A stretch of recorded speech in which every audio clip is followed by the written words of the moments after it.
Possibility और मुमकिनात से मुतालिक बताइएगा। पीटीआई मुज़ाकरात की मेज़ पर आ रही है, आप लोग भी पहले दिन से यही मुतालबा कर रहे हैं कि मुज़ाकरात की मेज़ पर आएँ। नेशनल डायलॉग की बात कर रही है, मिसाक जमहूरियत ट्रुथ एंड रिकन्सिलेशन का मुतालबा कर रही है। क्या हुकूमत ये मुतालबे मानेगी?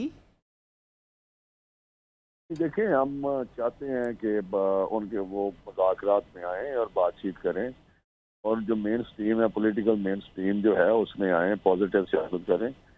जब वो इस चीज़ पे आ जाएंगे कि हम बात गवर्नमेंट के साथ करने को तैयार हैं, तो फिर उस वक्त उसके बाद जब बातें होंगी तो फिर सारी चीज़ें डिस्कस हो जाएंगी कि फ्यूचर की लाइन ऑफ एक्शन क्या है, किस तरह चलना है, उनकी क्या जहन में है और किस तरह वो सियासत को आगे लेके जाना चाहते हैं। ये सिस्टम जो हमारा डेमोक्रेटिक सिस्टम है उसको किस तरह वो देख रहे हैं या किस तरह आगे लेके जाना है। ठीक है रान तो साहब। उस वक्त ये हो जाएगा, लेकिन हम उनके साथ बिल्कुल बातचीत के लिए तैयार अच्छा हैं। अच्छा रान साहब, आप मोस्ट सीनियर पार्लियामेंटेरियन हैं, इन तमाम गुफ्तगू, इन पेशकश, इन मुतालबात से आप ज़्यादा कौन वाकिफ़ नहीं है?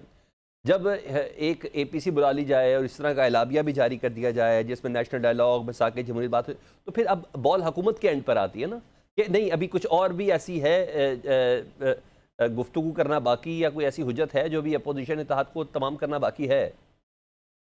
नहीं, अगर वो चाहते हैं कि डायलॉग में शामिल होना चाहते हैं या डायलॉग करना चाहते हैं गवर्नमेंट के साथ, प्राइम मिनिस्टर साहब की तो ये भी ऑफर थी कि अगर हमें डायरेक्ट आप नहीं हमारे साथ बात करते इस तरह तो आप स्पीकर का ऑफिस इस्तेमाल कर लें। तो अगर ऐसी उनकी कोई नीयत है जो एपीसी की आप बात कर रहे हैं, तो वो स्पीकर एक सबका ही होता है, स्पीकर से बात कर ले, वो गवर्नमेंट के साथ बात कर लेगा और उसका ऑफिस उसका चेंबर इस्तेमाल किया जा सकता है। तो कोई ऐसी कोई बात नहीं।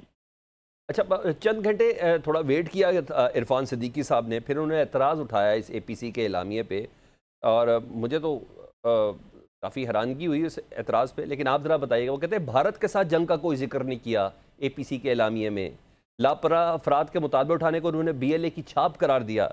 क्या ये एतराज़ात बनते थे? इनको खैर मकदम करना नहीं बनता था सर, जब अपोजिशन पॉलिटिकल डायलॉग की बात कर रही है तो? नहीं, देखिए वो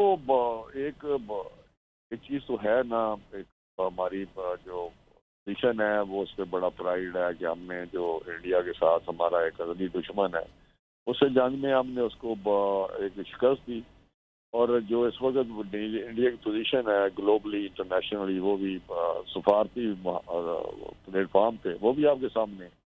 हर तरह से उनको नीयत ठानी पड़ रही है मोदी को, अंदरूनी तौर पे भी जो पॉलिटिकल पार्टीज उनकी अपोजिशन में है या अवाम उनको क्या कह रहे हैं, मीडिया क्या कह रहा है, और जो बैन अवी सतह पे जो उनके ज़्यादा अलाइज थे, पार्टनर थे ट्रेड में या दूसरी चीज़ों में, उधर भी उनको खिफ्त में मटानी पड़ रही है। मैं समझता हूँ कि वो चीज़ें इनको ज़रूर, जब भी हम बात करते हैं तो हमें इस पर बहुत प्राइड लेते हैं कि हमने इंडिया की शिकस्त दी, तो उस पर भी अगर आ जाती तो अच्छी बात थी। लेकिन मुज़ाकरात अगर चाहते हैं तो बिल्कुल बात कर लें, वो तैयार है, सीरियस है इसमें, बाकी सीरियस है। ठीक। अच्छा राना साहब, अलीमा खान साहब इल्ज़ाम लगा रही हैं कि कासिम और सलमान के वीज़े में ना वजारत दाखिला रुकावटें डाल रही है। हुकूमत पाकिस्तान को क्या मसला है इमरान खान साहब के बेटों से? वो नहीं, राना देखिए सनाउल्लाह साहब तो इनको पहले भी कुछ कह चुके हैं, तो खौफ है वैसे? मुझे उसकी कोई समझ नहीं आई। वो हमारा जो उधर हाई कमीशन है वो कहते हैं हमें तो कोई ऐसी एप्लीकेशन नहीं मिली। दूसरा, इधर इंटीरियर मिनिस्ट्री की उसने बात की कि वजारत दाखिला में उनके प्रोसेसिंग लिए आया हुआ है या उधर से कहा गया है। तो वजारत दाखिला ने तो यहाँ पे क्लैरिफाई किया है कि हमारा तो ये रोल ही नहीं है, ये तो रोल फॉरेन ऑफिस का है या हाई कमीशन का करना काम है, हमारा तो कोई ऐसे लेना देना नहीं है। तो मैं समझता हूँ कि वो बस ऐसे ही कर रहे हैं, उन्होंने आना है आ जाए, नहीं आना ना आए। एक कॉपी उनके पास है, जो हमारी इंफॉर्मेशन है, पहले कहते थे हमारे पास है तो उसमें तो वीज़े की ज़रूरत ही नहीं है। ठीक। वीज़ा तो तब लेना पड़ता है जो नॉन पाकिस्तानी हो। तो वो कहते हैं हमारे पास शनाख्ती कार्ड भी है, हमारे पास पाकिस्तान का, और तो ये सारी चीज़ें हैं, डॉक्यूमेंट्स हैं, तो फिर तो ज़रूरत ही नहीं है। और पहले भी जब आए थे तो वो वीज़े पे नहीं आए थे, वो कॉप पे ही आए थे, वो जो ओके उस डॉक्यूमेंट पे आए थे। ओके, यानी नाइको पे तो फिर उनको वीज़े की ज़रूरत भी नहीं है।